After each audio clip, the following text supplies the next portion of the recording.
الحمد لله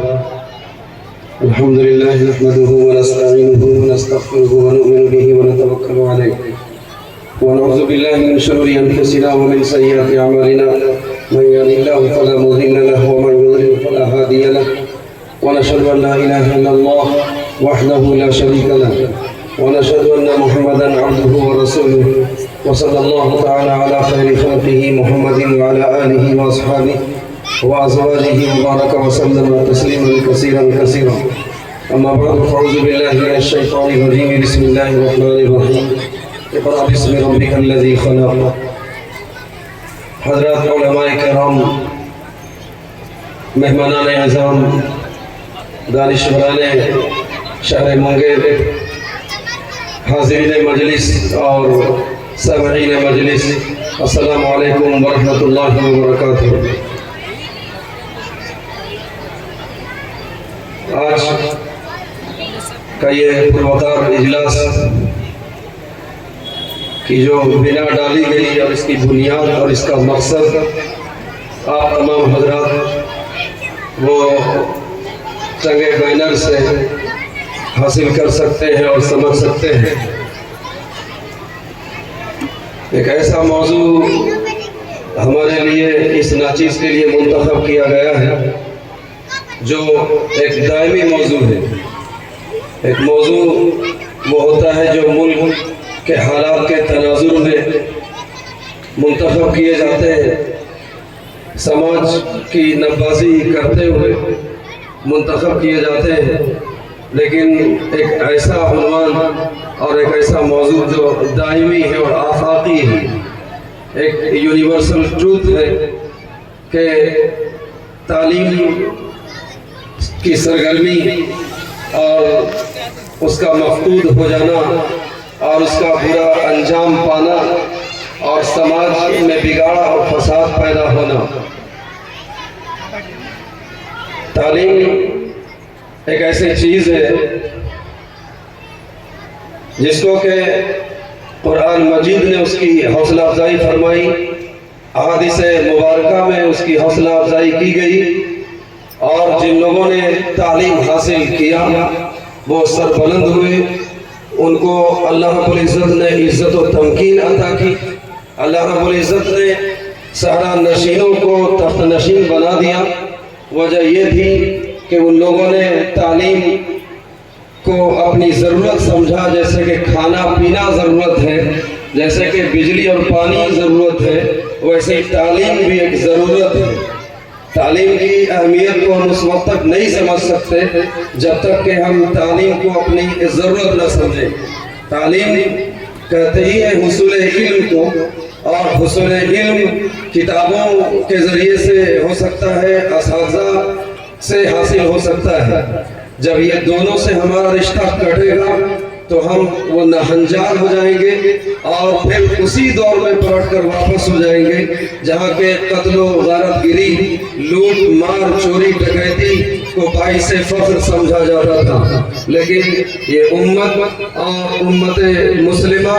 کے نبی محمد عربی صلی اللہ علیہ وسلم جو ایک آفاقی نبی ہے، یونیورسل نبی ہے، سب کے لیے رحمت ہے،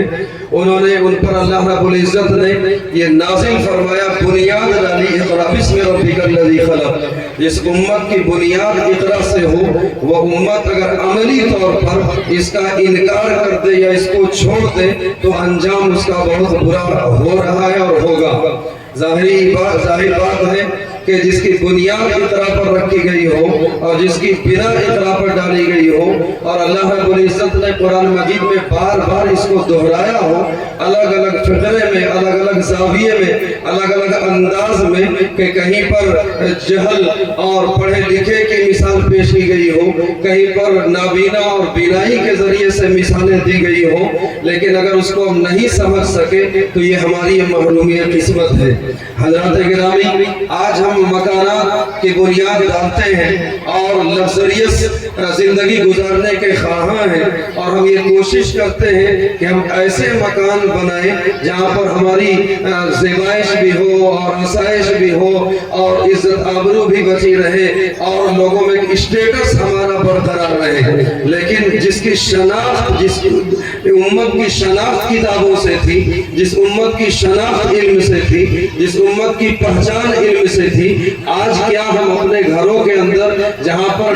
ویل مینٹین اور فل ڈیسنٹ اور ڈیکوریشن کا سامان فراہم کرتے ہیں، کیا ہم نے یہ کوشش کی کہ اپنے گھروں کے اندر کوئی شیلف ایسا بنائے، کوئی لائبریری ایسی قائم کرے، مسجدوں کے اندر لائبریری، اسپتالوں کے اندر لائبریری، محلوں کے اندر لائبریری اور سماج کے اندر لائبریری کا ہم نے یہ فکر کی؟ جبکہ خلیفہ مامون رشید کے دور میں سب سے بڑی لائبریری جو بیت الحکمت کے نام سے قائم ہوئی تھی، بغداد میں قائم ہوئی تھی، پھر طرابلس میں ہوئی، اندلس میں ہوئی، اس طریقے سے وہ ونگ پھیلتا چلا گیا اور پورے عہد اسلامی میں جو ہے لائبریری کا قیام وجود میں آیا۔ لیکن جہاں پر ہم اپنے بچوں کو کھلونے کا انتظام کرتے ہیں، ان کو خوش کرنے کے لیے برگر اور پیزے کا انتظام کرتے ہیں، کیا ہم نے یہ سمجھا، اس کو ضرورت سمجھا کہ جب ہم بازار جائیں تو اپنے ننھے منھے ہنستے کھیلتے بچوں کے لیے کبھی کوئی اسلامی میگزین لا کر دے دی یا کوئی اور لٹریچر کی کتابیں ان کو لا کر دے دی؟ جب ہم کتاب سے کٹیں گے، جب ہم اسٹڈی سے دور بھاگیں گے، جب ہم لائبریری کی طرف جائیں گے نہیں، تو یقینی بات ہے کہ ہمارا وجود ان حیوانوں کی طرح ہو جائے گا جو حیوان کی یہ نہیں جانتا کہ کون ہمارے مالک کا کھیت ہے، کس کھیت میں ہمیں منہ ڈالنا ہے، کس ہریالی سے ہمیں استفادہ کرنا ہے۔ آج امت کا یہی حال ہے، امت اس بنیاد پر ذلیل و خوار اور رسوا ہو رہی ہے کہ سب سے پہلی چیز یہ ہے کہ تعلیم سے کٹنا، تعلیم کی اہمیت کو نہیں سمجھنا، تعلیم کو اپنی ضرورت نہیں سمجھنا، اور شکوہ یہ کرتے ہیں کہ غربت ہے، خستہ حالی ہے، مفلوق الحال ہے، جبکہ حالات ایسے نہیں ہیں، حالات اس طرف پر نہیں پہنچ چکے ہیں کہ جس سے کہ مفعول الحال سمجھا جائے۔ آج علماء کرام بیٹھے ہوئے ہیں کہ مفتی بننا ضروری نہیں ہے، عالم بننا ضروری نہیں ہے، حافظ بننا ضروری نہیں ہے، عالم بننا ضروری نہیں ہے، خطیب اور واعظ بننا ضروری نہیں ہے، لیکن وضو کیسے کریں گے یہ جاننا ضروری ہے، نماز کیسے پڑھیں گے یہ سیکھنا ضروری ہے، میت کو دفن کیسے کریں گے یہ جاننا ضروری ہے، کیا حلال ہے کیا حرام ہے یہ جاننا ضروری ہے، کیا جائز ہے اور کیا ناجائز ہے یہ جاننا ضروری ہے، کیا صحیح ہے اور کیا غلط ہے یہ جاننا ضروری ہے۔ تعلیم کے ذریعے سے ہماری جو ذہنی سطحیت ہے، جو انٹلیکچوئل لیول ہے، وہ اس کا لیول اپ ہوتا ہے۔ جب انٹلیکچوئل لیول ڈاؤن ہوگا تو یقینی بات ہے کہ ماں بہن کی عزت کو تار تار کرنے پر 2 منٹ کے اندر آمادہ ہو جاتے ہیں، چائے کے ٹھنڈی اور گرم ہونے پر ماں بہن ایک کر دیتے ہیں، دال میں نمک تیز اور کم ہونے پر ماں بہن کو ایک کر دیتے ہیں۔ وہ بھول چکا ہوتا ہے کہ ہم اس امت مسلمہ کے فرد ہیں جس امت کی بنیاد رکھی گئی اقرأ بسم ربک الذی خلق، وہ بھول چکا ہوتا ہے کہ جس امت کے لیے تعلیم کو ضرورت بنائی گئی، وہ بھول چکا ہوتا ہے کہ جس امت کے تعلیم و تربیت کے لیے اللہ کے رسول صلی اللہ علیہ وسلم نے مسجد نبوی شریف میں ایک خاص مقام طے کر دیا تھا کہ اس جگہ پر تعلیم و تربیت دی جائے گی۔ لہذا اس تعلیم کے ذریعے سے کردار سازی ہوتی ہے، شعور بیدار ہوتا ہے، سماج کی اچھے سماج کی تعمیر ہوتی ہے، اس کی ترقی ہوتی ہے اور اس کا انٹلیکچوئل لیول اپ ہوتا ہے، اس کے زبان و ادب صحیح ہوتے ہیں، وہ اس میں تہذیب اور تمدن بیدار ہوتا ہے۔ جو لوگ یہ کہتے ہیں کہ ہم ویسٹرن سویلائزیشن کے قائل ہیں اور ہم مغربی تہذیب کے قائل ہیں، وہ تھرک کے کھاتے ہیں، وہ ناچتے پھرتے ہیں، وہ ہنجاروں کے صف میں چلے جاتے ہیں، اور نتیجہ یہ ہوتا ہے کہ اس حد تک پہنچ جاتے ہیں کہ وہ یہ نہیں سمجھتے کہ کون محترم ہے، کون مکرم ہے اور کون کیا ہے، بڑے چھوٹے کی تمیز نہیں رہتی۔ لہٰذا اس امت کا اولین فریضہ یہ ہے کہ اقرا پر ایمان لایا جائے، جو کہ لا چکے ہیں الحمدللہ، لیکن عملی طور پر اس کو دکھایا جائے۔ ان بچوں نے جو جو تعلیمی سرگرمی جو پیش کری اور پیش کی، اس کے بدلے میں یہ ہے کہ یہ بچے کے گھٹی میں یہ ڈالا جا رہا ہے کہ قرآن کی اہمیت کیا ہے، اس کی افادیت کیا ہے، اس کا مقصد کیا ہے، اس کا اعلان کیا ہے، اس کا مطلوب کیا ہے، اس کا مقصود کیا ہے۔ اللہ کے رسول صلی اللہ علیہ وسلم نے اسی قرآن کے ذریعے سے برپا ہوئے اور اسی قرآن کے ذریعے سے وہ دعوت کا کام کیا، جبکہ مکہ المکرمہ کے اندر ایسا نہیں تھا۔ وہ لوگ تعلیم یافتہ بالکل نہیں تھے، وہ لوگ تہذیب و تمدن سے بالکل عاری تھے، ناہنجار تھے، انہیں نہیں پتا تھا کہ کیا صحیح ہے اور کیا غلط ہے۔ لہٰذا جب اللہ کے رسول صلی اللہ علیہ وسلم برپا ہوئے اور یہ کتاب، آفاقی کتاب، لازوال کتاب اور یونیورسل کتاب، کائناتی نظام لے کر اور ایک سماجی نظام لے کر جو پیش کیا، اس نظام کے اندر ہر ایک چیز موجود ہے جس کو لوگوں نے چھوڑا۔ آج پوری دنیا کا یہ ریشیو ہے، یہ ریشیو ہے، ریکارڈڈ ریشیو ہے اور بالکل ڈیٹا بیسڈ ہے کہ سب سے زیادہ جو کتابوں کا مطالعہ نہیں کرنے والی قوم ہے وہ امت مسلمہ ہے۔ کتابوں سے دور رہنے والی جو قوم ہے وہ امت مسلمہ، یہ ڈیٹا بیس ہے، ڈیٹا بیس، کوئی ڈھکی چھپی بات نہیں ہے۔ یہودیت جو جیوز ہیں وہ سب سے زیادہ کتابوں کا مطالعہ کرنے والی قوم ہے۔ جو قوم کتابوں سے کٹے گی، جو قوم علم سے دور رہے گی، یقینی بات ہے کہ وہ رسوا ہوگی۔ جو اورس ہے، جو معدنیات کے جو اورس اور خلیج جس کو بولتے ہیں، جو کمندے ڈالتے ہیں چاند پر، ایسا نہیں کہ قرآن نے انکار کیا۔ قرآن نے فرمایا الذین یتفکرون فی خلق السماوات والارض ربنا ما خلقت ھذا باطلا۔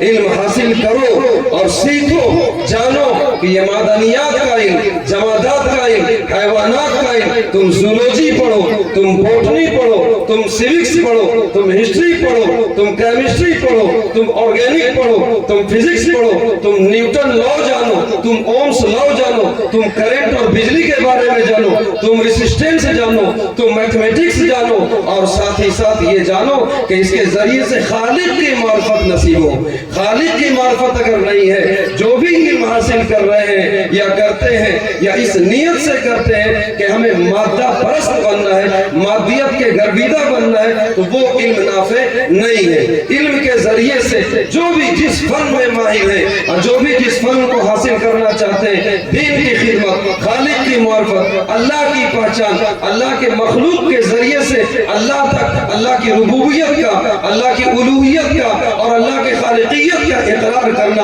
یہی اصل مقصد ہے۔ لہذا ضرورت اس چیز کی ہے کہ ہم علم حاصل کریں، کتابوں سے رشتہ جوڑیں اور قرآن سے اپنا رشتہ مضبوط کریں۔ لائبریری کا قیام اس کو وجود میں لائے، لائبریریوں کو مسجدوں کے اندر کتابوں کا ذخیرہ فراہم کریں، گھروں کے اندر کم سے کم سیلف اسٹڈی کے لیے ہر گھر میں، آج جس گھر میں جائیے شوکیس میں آپ جو دیکھ لیں گے ڈنر سیٹ اور شربت سیٹ اور یہ سیٹ اور وہ سیٹ، صوفہ سیٹ، سب کچھ مل جائے گا۔ اگر نہیں ملے گا، نہیں ملے گی تو صرف کتابیں نہیں ملے گی۔ پہلے یہ ہوتا تھا کہ جب کسی کے دروازے پر، کسی کے گھروں میں جب آپ جاتے تھے تو ڈائننگ ہال ہوتا تھا اور اس کے ٹیبل پر کوئی نہ کوئی کتابیں ہوتی تھی جس کے متعلق تبصرہ ہوتا تھا، تبادلہ خیال ہوتا تھا، افہام و تفہیم کی باتیں ہوتی تھی۔ یہ سب ختم ہو گئی، اس لیے ضرورت اس چیز کی ہے کہ ہر گھر کے اندر آپ لائبریری قائم کریں، ایک شیلف طے کریں جس میں کہ کتابوں کا ذخیرہ بنائیں، جہاں بچوں کے لیے کھلونے کا انتظام کرتے ہیں